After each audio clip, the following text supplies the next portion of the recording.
الرحمن الرحيم بسم الله الرحمن الرحيم إنا نحن نزلنا الذكر وإنا له لحافظون سبحان ربك رب العزة عما يصفون وسلام على المرسلين والحمد لله رب العالمين اللهم صل على سيدنا محمد وعلى آل سيدنا محمد وبارك وسلم اللهم صل على سيدنا محمد وعلى آل سيدنا محمد وبارك وسلم اللهم صل على سيدنا محمد وعلى آل سيدنا محمد وبارك وسلم. میرے سر کے تاج، علماء کرام، اساتذہ اعظام اور پیارے طلبہ عزیز، میرے پیارے اللہ کا لاکھ لاکھ شکر احسان ہے کہ اللہ رب العزت نے ہمیں اس وقت ایک ایسی محفل میں مل بیٹھنے کا موقع عطا فرمایا جس کا مقصد صرف اور صرف اللہ تعالیٰ کی یاد، اللہ تعالیٰ کی طرف دھیان، باطن کی اصلاح، آئندہ کے کچھ عزائم اور ارادوں کے ساتھ مذاکرے کے ساتھ یہاں سے اٹھنا ہے. اللہ رب العزت جو بات کہنے کی توفیق عطا فرمائے، سننے کی توفیق عطا فرمائے، اللہ عمل کی توفیق عطا فرمائے. آمین. اللہ تعالیٰ ان باتوں پر عمل کی توفیق عطا فرمائے. آمین.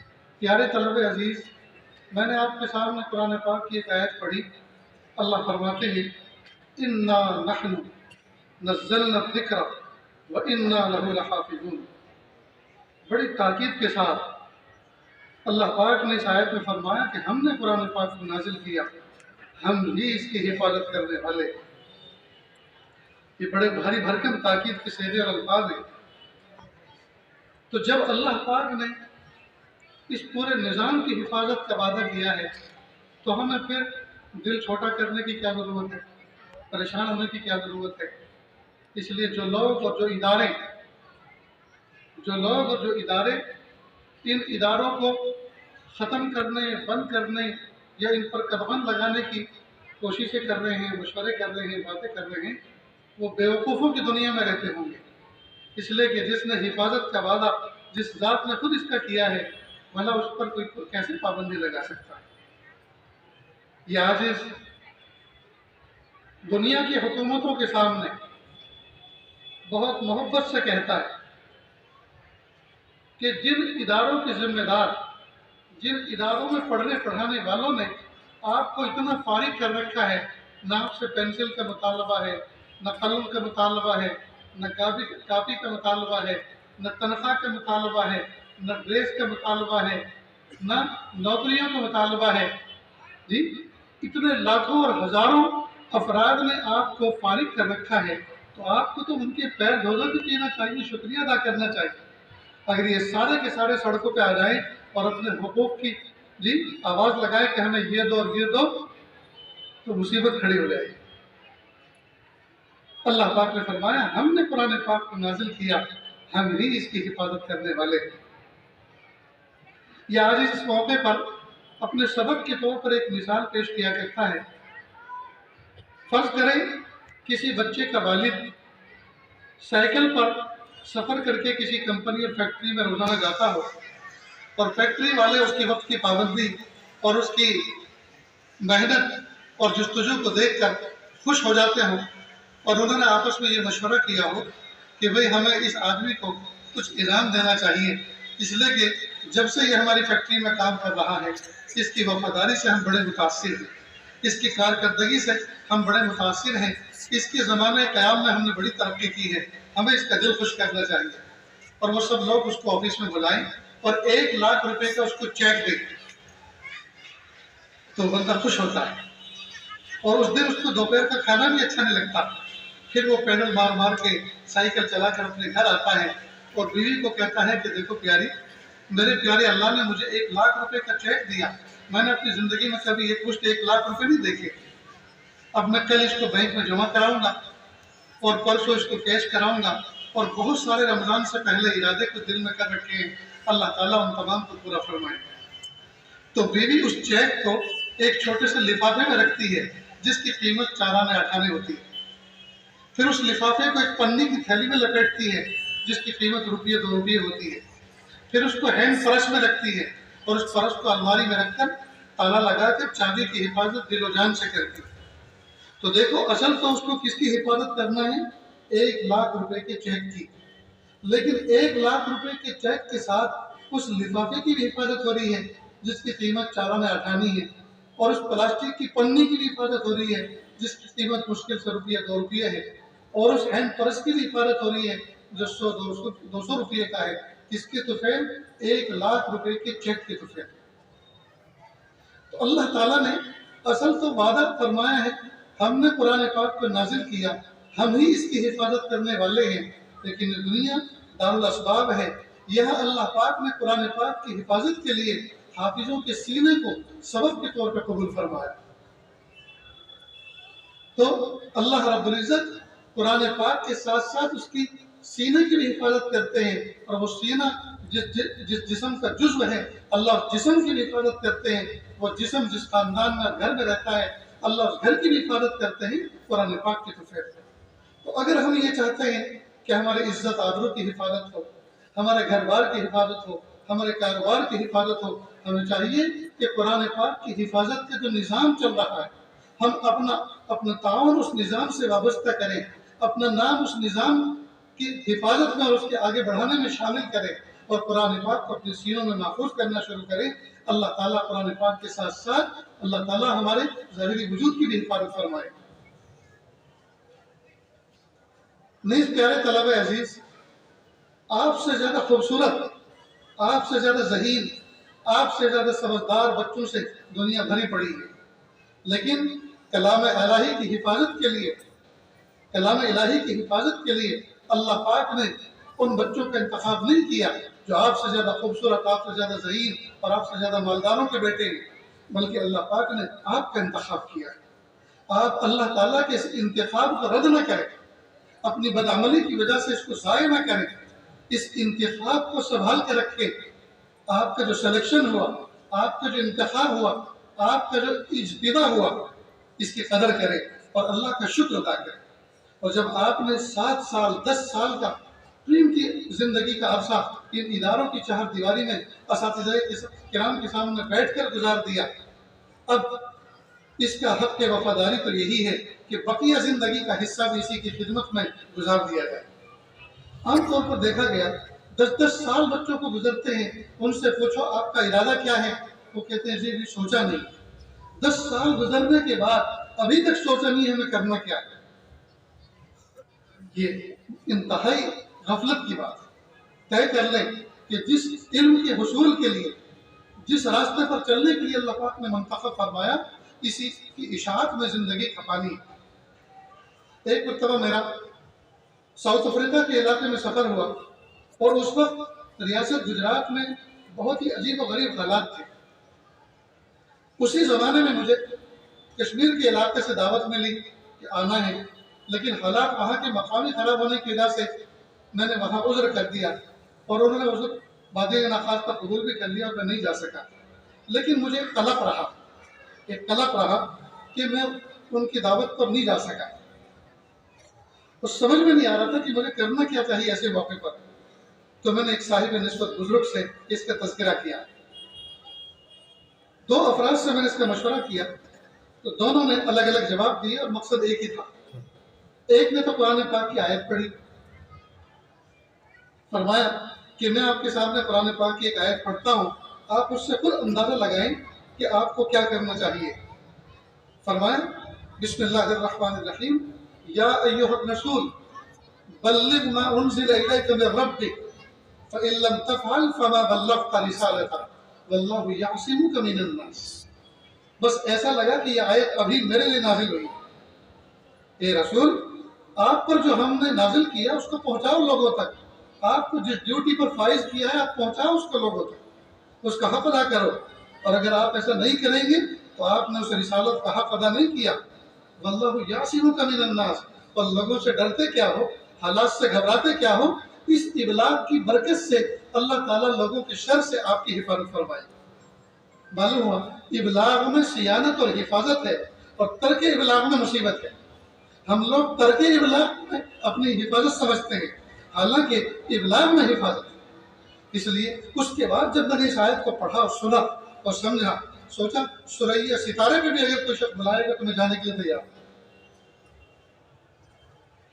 اللہ اکبر۔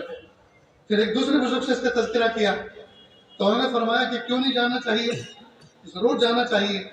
آپ اس بات کا اگر انتظار کریں کہ حالات ٹھیک ہو جائیں گے تب ہم سفر کریں گے، تب ہم دین کا کام کریں گے، تب دین کی اشاعت کریں گے، تو حالات تو قیامت تک ٹھیک ہونے والے نہیں ہیں۔ اللہ پاک نے یہی حالات ہمیں کام کرنے کے لیے دیے ہیں، لہٰذا انہی حالات میں اللہ تعالیٰ سے دعا کر کے اسباب اختیار کر کے قدم آگے بڑھانا چاہیے۔ ورنہ اگر اس بات کا انتظار کریں گے حالات ٹھیک ہوں گے تو ہم کام کریں گے، تو حالات تو آئے دن، ہر آنے والے دن میں گزرے ہوئے دن سے زیادہ حالات خراب ہونے والے ہیں۔ پیارے طلبہ عزیز، اس بات کو اپنے لیے اسوہ قدوہ اور نمونہ سمجھیں اور دین کے لیے کمر بستہ ہو جائیں، دین کی اشاعت کے لیے کمر بستہ ہو جائیں، عمل کریں اور علم الہی کے ساتھ اللہ تعالیٰ سے نور الہی بھی مانگے اور علم نبوت کے ساتھ اللہ تعالیٰ سے نور نبوت بھی مانگے، اور راتوں کی تنہائیوں میں 2 رکعت پڑھ کر اللہ تعالیٰ سے اپنا رابطہ استوار کریں، نظر اللہ کی ذات پہ رکھیں، نظر اللہ کی ذات پہ رکھیں۔ پیارے طلبہ عزیز، آپ لوگ فارغ ہونے والے ہیں، بہت سے بچے حفظ کی تکمیل کیے ہوئے، بہت سے بچے اس سال فارغ ہونے والے ہیں اور امت آپ کا انتظار کر رہی ہے۔ اگرچہ آپ کی جیب کی تلاشی لی جائے تو شاید پھوٹی کوڑی نہ ملے، لیکن آپ فکر نہ کریں، وہ دن دور نہیں، دنیا کی نعمتوں سے بھرے ہوئے دسترخوان آپ کا انتظار کر رہے ہیں۔ آپ صاحب نسبت تو بنے، صاحب تقویٰ تو بنے، صاحب عمل تو بنے، جہاں جاؤ گے وہ چیزیں شاعر اللہ بن جائیں گے۔ جس کرسی پہ بیٹھو گے لوگ نشانی بنا کر اس کو سنبھال کر رکھیں گے۔ حضرت قاری صاحب آئے تھے، حضرت عالم صاحب تشریف لائے تھے، اس کرسی پہ بیٹھے تھے، اس چارپائی پہ آرام کیا تھا، اس گوشے کے اندر آرام کیا تھا، اس گاڑی میں بیٹھے تھے۔ اس کو بیچنا پسند نہیں کریں گے، اپنے سے جدا کرنا پسند نہیں کریں گے۔ کیوں؟ اس لیے کہ آپ کی نسبت اس کے ساتھ جڑ چکی ہو۔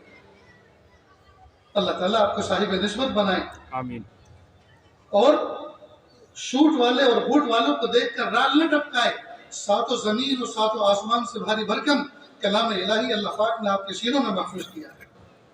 آج اس گئے گزرے دور کے اندر بھی جب دنیا والوں کی فیکٹری اور کارخانوں میں بزنس میں کرائسس آتے ہیں، اپ ڈاؤن ہوتا ہے، تو وہ گھبرائے ہوئے اگر کسی کو فون کرتے ہیں تو وہ آپ ہی میں سے کوئی ہوتا ہے۔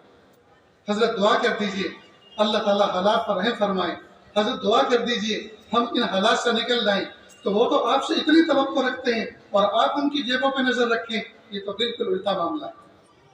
تو کسی کی کار اور بہار پر رال نہ ٹپکائیں، کسی کی بنگلوں اور کاروں اور بہاروں کو دیکھ کر رال نہ ٹپکائیں، بلکہ ہم بھی خدا رکھتے ہیں، یہ کیفیت ہونی چاہیے۔ ہم بھی خدا رکھتے ہیں، یہ کیفیت ہونی چاہیے۔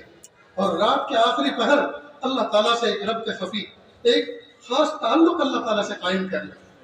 جو راتوں کو 2 آنسو بہاتے ہیں اللہ کے سامنے، وہ دن میں کبھی غمگین نہیں ہوا کرتے، وہ مسکراتے رہتے ہیں۔ نیز پیارے طلبہ عزیز، اپنے سینوں کو بلا کینہ کر لو، اپنے سینوں کو بلا کینہ کر لو۔ حضرت مفتی صاحب جیسا کہ آپ کے سامنے حسن اخلاق سے متعلق تفصیل بیان فرما رہے تھے، اس میں ایک جز یہ بھی کہ اپنے سینوں کو بلا کینہ بناؤ۔ جس سینے میں کینہ ہوگا وہ جنت میں نہیں جائے گا۔ ہم اللہ کے محبوب صلی اللہ علیہ وسلم کی ظاہری سنتوں کی اتباع تو کرتے ہیں مقدور پر، سر پہ امامہ باندھیں گے، سرما لگائیں گے، خوشبو لگائیں گے، سفید لباس پہنیں گے، یہ تو ظاہری وہ سنتیں ہیں جن کو لوگ دیکھ کر تھوڑی واہ واہ بھی کر دیتے ہیں۔ لیکن ایک سنت محبوب صلی اللہ علیہ وسلم کی وہ ہے کہ جو ہم تمام سے نظر انداز ہو رہی ہے، اور وہ یہ کہ محبوب کا سینہ بلا کینہ تھا۔ ہم اس سنت کی اتباع کیوں نہیں کرتے؟ اس کا ارادہ کریں، پھر دیکھیے اللہ تعالیٰ کیا لطف زندگی عطا فرماتے ہیں۔ نیز عوام میں کام کرنے کا جذبہ بھی پیدا کریں اور وہ اخلاق بھی سیکھیں اپنے بڑوں سے، کتابوں کو پڑھیں، ملیں کہ مجھے عوام الناس میں یا مسجد کی خطابت کے دوران عوام سے کس طرح کا برتاؤ کرنا ہے، کس طرح سے ان سے بہیو کرنا ہے، تاکہ میں ان کے دلوں کے اندر اتر کے کام کر سکوں۔ اس کی ایک بنیادی بات یہ بھی ہے، ہم نے اپنے بڑوں سے سیکھا کہ کسی کو کھلا کے اس کو اپنا بناؤ اور کسی کا کھا کے اس کو اپنا بناؤ۔ ایک نوجوان بچہ ہے، ابھی کماتا نہیں، دنیا میں کوئی تعلیم پڑھتا ہے، اس کو بلاؤ، ارے پیارے ہمارا دل ترستا ہے، آنکھیں ترستی ہیں تمہیں دیکھنے کے لیے، آؤ ادھر آؤ، ساتھ بٹھاؤ، اس کو چائے پلاؤ، جی اس کا اکرام کرو، کبھی 5-10 روپے کا قلم اس کو ہدیے میں دو، کبھی کوئی عطر کی شیشی ہدیے میں دو، کبھی کوئی ڈائری ہدیے میں دو، جی اتنا اس کا اکرام کرو کہ اس کے دل میں یہ جگہ بن جائے کہ حضرت امام صاحب کو، حضرت قاری صاحب کو مجھ سے اتنی محبت ہے، مجھے بلا بلا کے چائے پلا۔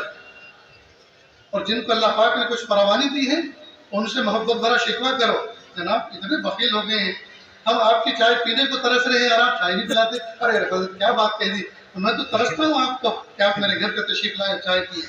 نہ آپ اس کی چائے کے محتاج ہیں، نہ اس نوجوان بچے کے محتاج ہیں، اصل تو ان دونوں کو اپنے قریب کر کے اللہ سے قریب کرنا ہے، دین کے قریب کرنا ہے، یہ ہے کام کرنے کا طریقہ۔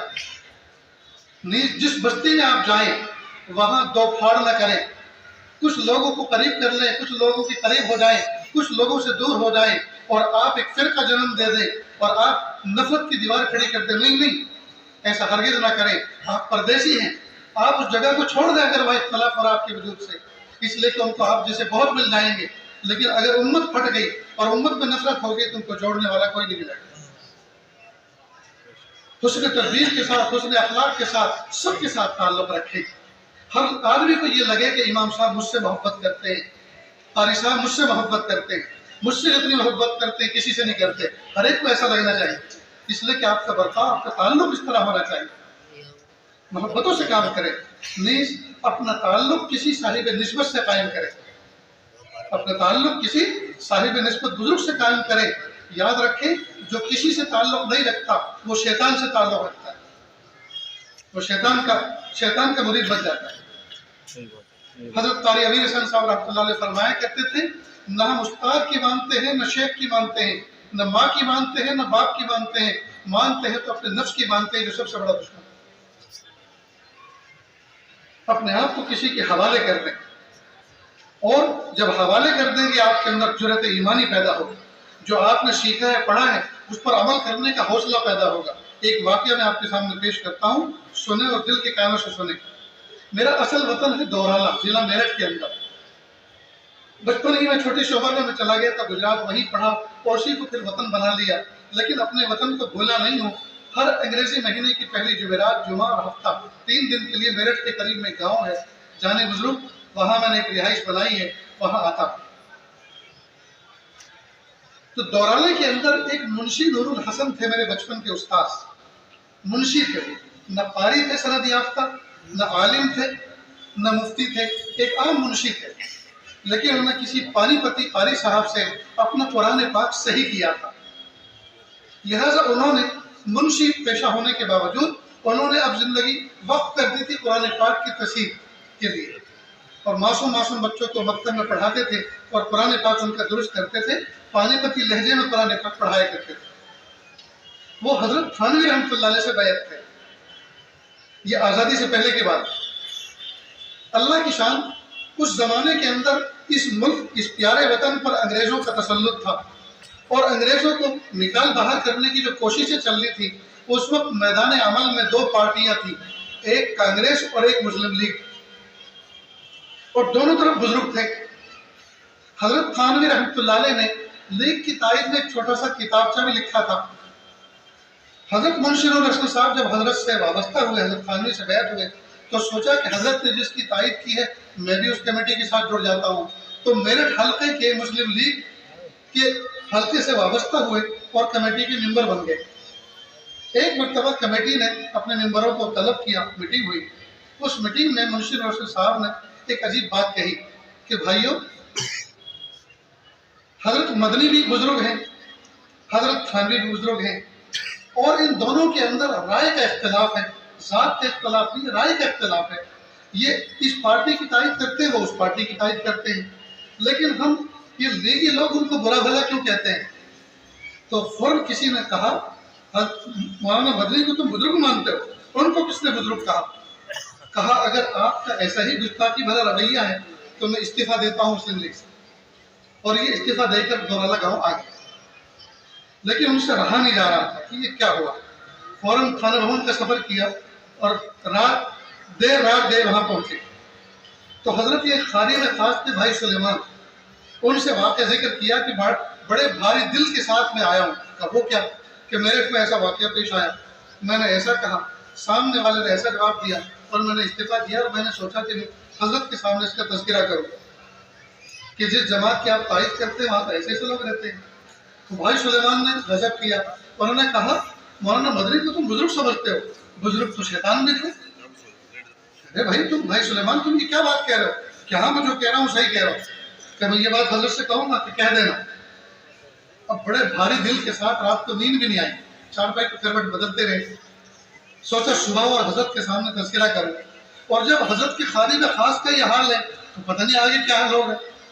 چنانچہ صبح فجر کی نماز ہوئی، حضرت کی مجلس سجی.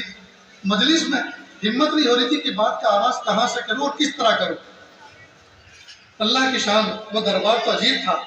حضرت نے ایک خط سنانا چاہا کہ ایک سائل نے مجھ سے ایک سوال کیا ہے، میں وہ سوال سناتا ہوں اور میں نے کیا جواب لکھا ہے وہ بھی بتاتا ہوں. چنانچہ سائل کا سوال پڑھا کہ حضرت دیوبند کے اندر جو بزرگ ہیں حضرت مدنی وہ بھی بزرگ ہیں، لیکن وہاں سراپا رحمتی رحمت ہے، اور آپ کے یہاں زحمتی زحمت ہے، پکڑ ہے، دھکڑ ہے، جی جزا ہے، سزا ہے، ڈانٹ ڈپٹ ہے، اور وہاں ایسا کچھ نہیں. ایسا کیوں؟ حضرت نے اس کا جواب دیا کہ یہ سوال پورا ہوا، میرا جواب سمجھو میں نے لکھا ہے. حضرت تو بہتے دریا کے مانند ہیں، اور بہتے دریا میں اگر کوئی پیشاب بھی کر دے تو اس کی پاکی پہ کوئی فرق نہیں پڑتا، اور میں تو چھوٹا سا گھڑا ہوں، اس میں اگر کوئی ایک قطرہ بھی پیشاب کر دے تو اس کا مزاج خراب ہو جاتا ہے. میرے استاد محترم حضرت منشی نور حسن صاحب نے جب یہ بات سنی کہ حضرت والا نے حضرت مدنی کو کتنا اونچا مقام دیا، فوراً اور حوصلے کھلے کہ حضرت مجھے بھی کچھ عرض کرنا ہے کہ کرو. کہیں میرے میں ایسا ایسا واقعہ پیش آیا اور میں بھاری دل کے ساتھ استعفیٰ دے کر خانقاہ آیا. رات کو میں نے بھائی سلیمان کے سامنے تذکرہ کیا تو انہوں نے یہ کہا. حضرت نے فرمایا یہ بات آپ ان کے سامنے کہہ دو گے؟ جی حضرت. اب بلا بھائی سلیمان، ان کو لائن حاضر کیا گیا. بھائی سلیمان سے پوچھا کہ ان کا آپ جانتے ہو؟ کہ جی یہ نور الحسن ہے، میرے والد کے دوست کے بیٹے. کہ آپ کی ان سے کوئی دشمنی تو نہیں؟ کہ نہیں حضرت. کیا یہ کچھ سنانا چاہ رہے؟ سنو اس کو. کھڑے ہو گئے، کہا سنائیے. انہوں نے پورا واقعہ منوان سنا دیا. جیسے سنایا حضرت نے پوچھا تم نے ایسا کہا تھا؟ کہ جی حضرت. دوسرے خادم کو کہا ان کا کان پکڑو اور باہر نکالو، خانقاہ سے باہر نکالو، کہ ہرگز مجھ سے بات مت کرنا. کان پکڑا گیا، باہر نکالو.